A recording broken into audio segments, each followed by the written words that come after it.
Mm.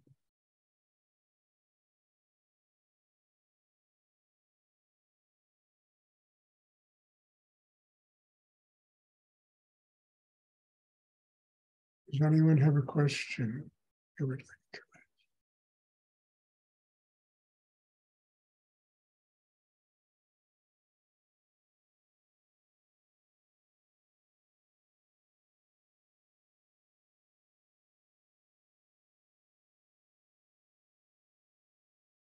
So often I talk about less being more. And it's one of the keys to any kind of spiritual growth. And by less, I don't mean we become less of a person, we have less love.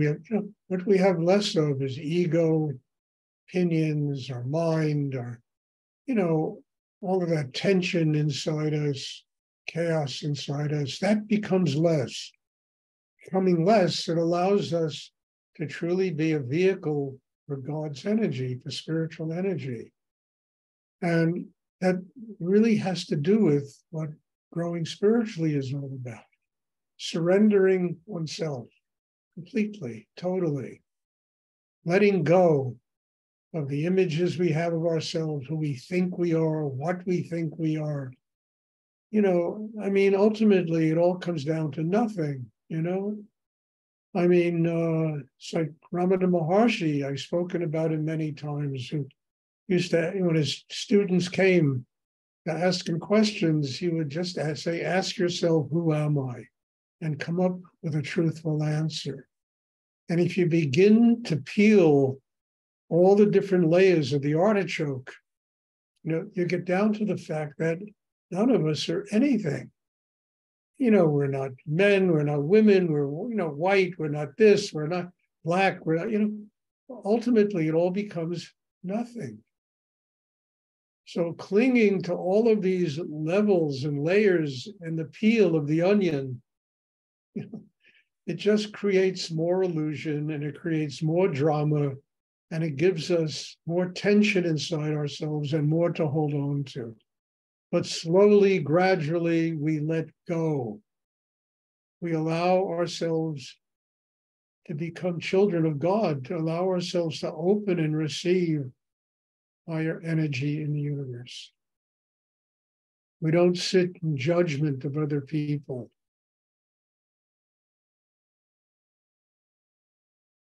If somebody is difficult in our lives, we have a hard time with them, it's not because we have a hard time with them. It's because we just haven't grown big enough inside to be able to deal with their energy. So they are like a teacher. They're reminding us, you have to grow. The image you have of yourself isn't strong enough to deal with my tension. Now, they're not usually going to change. We have to change. So they're a teacher in a sense, showing us we haven't arrived yet. We need to get bigger inside. We need to get less protective of ourselves and who we think we are, and open to allow God to flow through. And let that higher energy in the universe be the security for our lives, not some kind of ego or charismatic image we have of ourselves and how we think people are supposed to act around us. No one ever does. And our job is to get strong enough to be able to deal with it. It doesn't mean we have to become friends with these people or even hang out with them. But when we interact with them at certain moments in our lives, they are just reminding us we have to grow. So instead of being angry at them, bring them a flower, give them a rose. They're a teacher.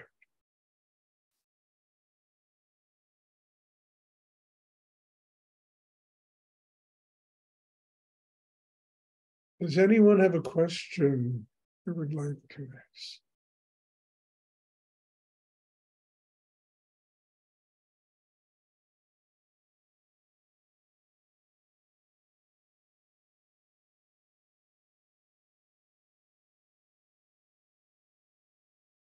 Now, to do what I'm talking about requires enormous inner change. And it doesn't turn us into weaklings. You have to get so strong inside yourself to do what I'm talking about. You have to have enormous inner strength just to have humility, to admit one is wrong. It takes great inner strength. It doesn't take a lot of strength to be right all the time. It takes an enormous strength to say, okay, teach me something. Teach me something. I'm wrong. I defer to you to teach me something that I need to know about growing in my life.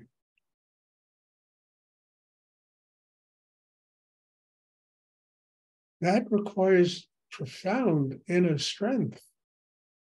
And yet, in the lexicon of contemporary living, it sounds like weakness, but it's not. It's the strongest people who can do things like that, who can listen.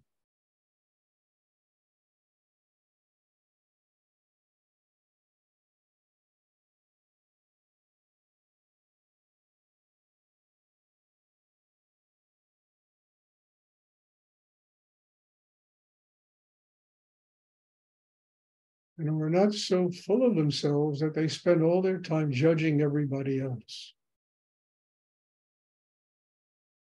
It's really a waste of time too, and creates too much tension, sitting in judgment of anyone, Learn from them, grow because of them. Get closer to God because of their chaos, because of one's own chaos.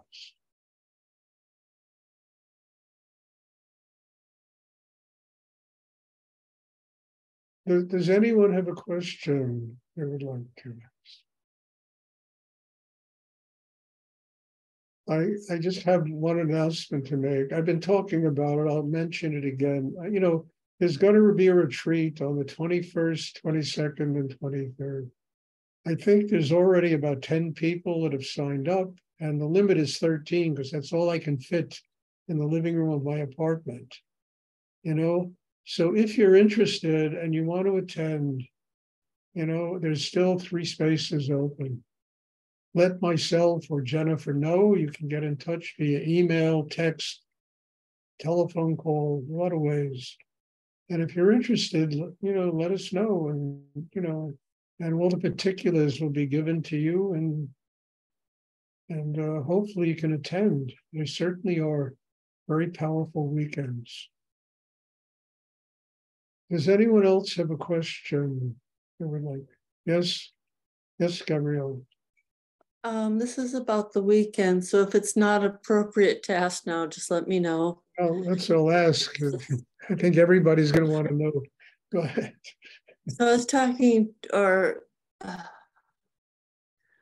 had a conversation a little bit with Jan, and he told me how intense the weekend is, and I think it might be way too much for me. So I'm guessing, do you have allowances for somebody who's just starting on this path? Well, I can tell you truthfully, I don't think anyone just starts on this path. Okay. I think people come to this path when they're ready to do it. You have to be kind of ready to do this. This is very intense work. So I don't think students become, mostly if they're just starting on the path and they're not ready to do it, they leave after the second class. They don't continue to do it. I guess I have some health challenges, so I'm wondering when I get a bit tired, can I leave and go lay down for a while? Well, it would be difficult in the middle of a class to do that. Okay. Some people skip classes so they can attend, instead of 6 or 7, they attend 5, while they're here. I mean, that's possible. If you're too tired, look, I'm not going to push people, and I'm not going to push anyone to come here. I'm just making it available. I mean, I was just invited to 2 people's home, one in Germany and the other one in Italy today, to do retreats. I mean, it's growing. And, I'm not, and I tell you, if I go to Italy, I wouldn't mind going to Italy. I'm going to spend at least a month there. I'm not going to go for 5 days, So the class times will change. I mean, there'll definitely have to be Wi-Fi and all that. So the class times will change. But it's growing. People are reaching out from all over the place, But I'm not going to force anyone to come. I'm just making it about telling you what's going on,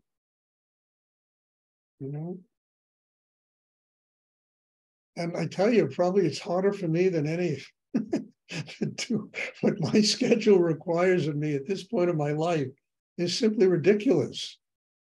It's ridiculous. But I love it, and I feel like I'm 22 years old doing this, and and what the hell do I need to sit on a rocking chair in Palm Beach? I go out of my mind,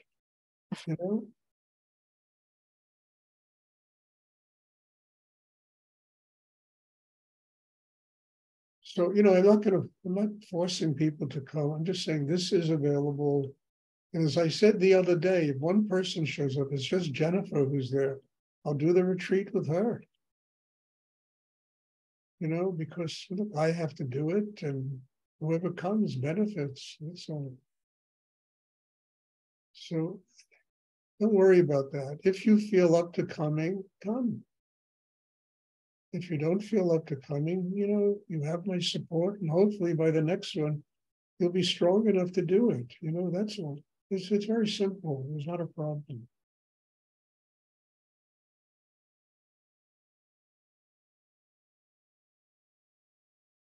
Does anyone else have a question they would like to ask?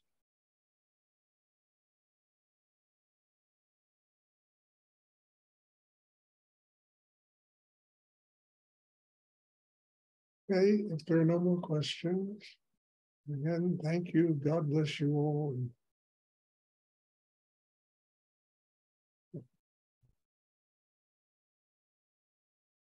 I mean, every class I come to here, it just makes my heart get bigger and bigger. And I keep asking Rudy, Nityananda, God for the strength to do this.